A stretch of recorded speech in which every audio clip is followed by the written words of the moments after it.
Hello അസ്സലാമലൈക്കും friends. അപ്പോൾ ഞാൻ ഇന്നിവിടെ നല്ല ടേസ്റ്റായിട്ട് തയ്യാറാക്കാൻ പറ്റുന്ന ഒരു സ്നാക്ക് റെസിപ്പിയുമായിട്ടാണ് വന്നിട്ടുള്ളത്. അപ്പോൾ ആർക്കും തന്നെ വളരെ എളുപ്പത്തിൽ തയ്യാറാക്കാൻ പറ്റുന്ന നല്ലൊരു സ്നാക്കാണിത്. അപ്പോൾ നമുക്കിതിൻ്റെ വീഡിയോയിലേക്ക് കടക്കുന്നതിന് മുന്നേ തന്നെ എൻ്റെ ചാനൽ നിങ്ങൾ ഇതുവരെ സബ്സ്ക്രൈബ് ചെയ്യാത്തവരുണ്ടെങ്കിൽ വീഡിയോ ഒക്കെ ഇഷ്ടപ്പെട്ടിട്ടുണ്ടെങ്കിൽ ഒന്ന് സബ്സ്ക്രൈബ് ചെയ്ത് സപ്പോർട്ട് ചെയ്യുക. അപ്പോൾ നമുക്കിതെങ്ങനെ തയ്യാറാക്കാമെന്ന് നോക്കാം. അപ്പോൾ അതിലേക്കായിട്ട് ഞാനിവിടെ 2 മീഡിയം സൈസിലുള്ള ഉരുളക്കിഴങ്ങ് ഒന്ന് പുഴുങ്ങിയെടുത്തിട്ടുണ്ട്. അപ്പോൾ ഉപ്പ് ചേർത്തിട്ടാണ് പുഴുങ്ങിയെടുത്തിട്ടുള്ളത്. അത് നന്നായിട്ടൊന്ന് ഉടച്ചെടുക്കാം. ഇനി നമുക്കിതിലേക്കായിട്ട് ഞാനിവിടെ 2 മുട്ട ഒന്ന് പുഴുങ്ങിയെടുത്തിട്ടുണ്ട്. അതും ഒന്ന് ഗ്രേറ്റ് ചെയ്തെടുക്കണം. ഒന്നെങ്കിൽ ഗ്രേറ്റർ വെച്ചിട്ട് ഗ്രേറ്റ് ചെയ്യുക, അല്ലെങ്കിൽ കൈ വെച്ചിട്ട് നന്നായിട്ടൊന്ന് പൊടിച്ചെടുക്കാം. അപ്പോൾ ഇതുപോലെ ഒന്ന് നന്നായിട്ടൊന്ന് ഗ്രേറ്റ് ചെയ്തെടുക്കാം. ഇനി നമുക്കിതിലേക്ക് വേണ്ടിയിട്ടുള്ള മസാല ഒന്ന് തയ്യാറാക്കാം. അതിനായിട്ടൊരു പാനൊന്ന് ഗ്യാസിലോട്ടേക്കൊന്ന് വെച്ച് കൊടുക്കാം. അപ്പോൾ പാനൊന്ന് ചൂടായി കഴിഞ്ഞാൽ അതിലേക്ക് ഒരു 2 ടേബിൾ സ്പൂണ് വെളിച്ചെണ്ണ ഒന്ന് ഒഴിച്ചു കൊടുക്കാം. ഇനി എണ്ണയിലേക്ക് 1 ടീസ്പൂണ് ജിഞ്ചർ ഗാർലിക് പേസ്റ്റും അതുപോലെ കുറച്ച് കറിവേപ്പിലയും പിന്നെ ഒരു പച്ചമുളക് ചെറുതായിട്ട് കട്ട് ചെയ്തും കൂടി ചേർത്തിട്ട് അതിൻ്റെ ഒരു റോസ് സ്മെല്ലൊക്കെ മാറുന്നവരെ ഒന്ന് വഴറ്റിയെടുക്കാം.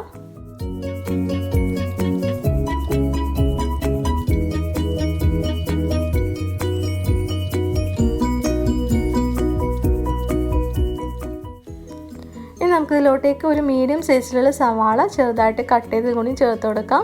അപ്പോൾ സവാളയൊക്കെ ഒന്ന് പെട്ടെന്ന് വഴന്ന് കിട്ടാൻ വേണ്ടിയിട്ട് ഇതിലേക്ക് ആവശ്യത്തിനുള്ള ഉപ്പും കൂടിയും ചേർത്തിട്ട് നല്ല പോലെ ഒന്ന് വഴറ്റിയെടുക്കാം.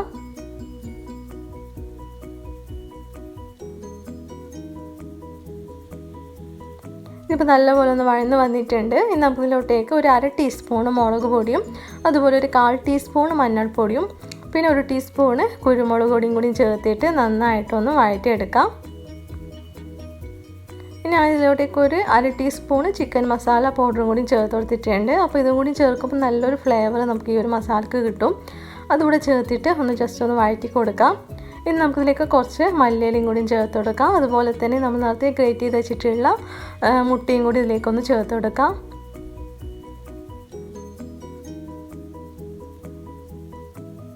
ഇനി ഇതെല്ലാം കൂടിയിട്ട് നല്ലപോലെ ഒന്ന് മിക്സ് ചെയ്തെടുക്കാം.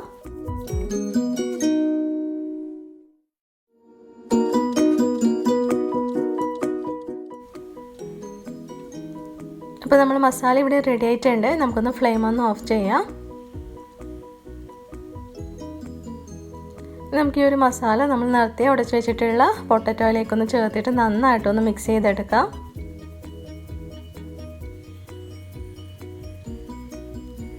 ഇതിപ്പോൾ നല്ലപോലെ ഒന്ന് മിക്സ് ചെയ്തെടുത്തിട്ടുണ്ട്. ഇനി നമുക്കിതൊന്ന് ഉരുട്ടിയെടുക്കാം. അപ്പോൾ നിങ്ങളുടെ ഇഷ്ടത്തിനനുസരിച്ചുള്ള ഷേപ്പിലൊന്ന് ആക്കിയെടുക്കാം.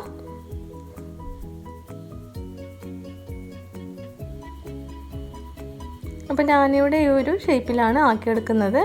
അപ്പോൾ നിങ്ങൾക്ക് ഏതാണോ എളുപ്പം അതുപോലെ ചെയ്തെടുക്കാം.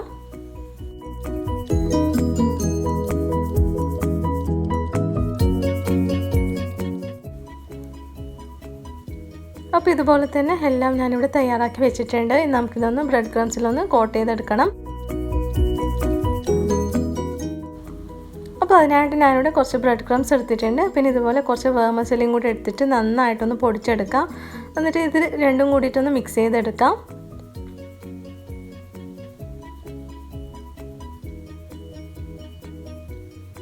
ഇതിപ്പോൾ നല്ല പോലെ ഒന്ന് മിക്സ് ചെയ്തെടുത്തിട്ടുണ്ട്.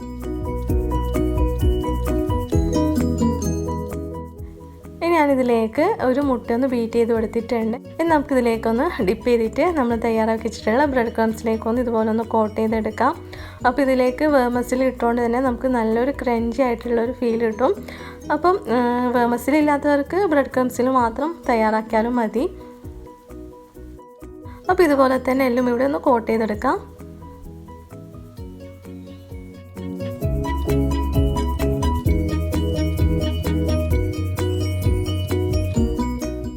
അപ്പോൾ ഇതെല്ലാം ഞാനിവിടെ ഒന്ന് കോട്ട് ചെയ്ത് വെച്ചിട്ടുണ്ട്.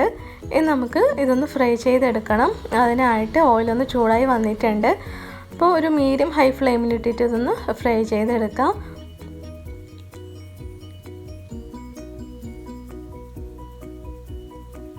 അപ്പോൾ 2 സൈഡും നല്ല ഗോൾഡൻ ബ്രൗൺ കളർ ആവുന്നവരെ ഒന്ന് ഫ്രൈ ചെയ്യാം.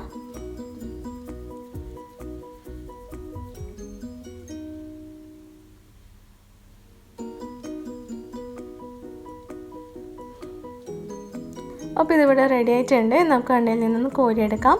ഇതുപോലെ തന്നെ ബാക്കിയുള്ളതൊക്കെ ഒന്ന് ഫ്രൈ ചെയ്തെടുക്കാം.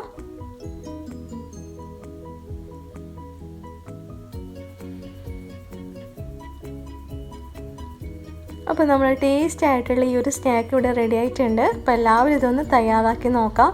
അപ്പോൾ ഇഷ്ടപ്പെട്ടിട്ടുണ്ടെങ്കിൽ ഫ്രണ്ട്സ് ആൻഡ് ഫാമിലിയുമായിട്ടൊക്കെ ഒന്ന് ഷെയർ ചെയ്ത് കൊടുക്കാം. അപ്പോൾ ഉടൻ തന്നെ വേറൊരു വീഡിയോ ആയിട്ട് വരാം. Thank you.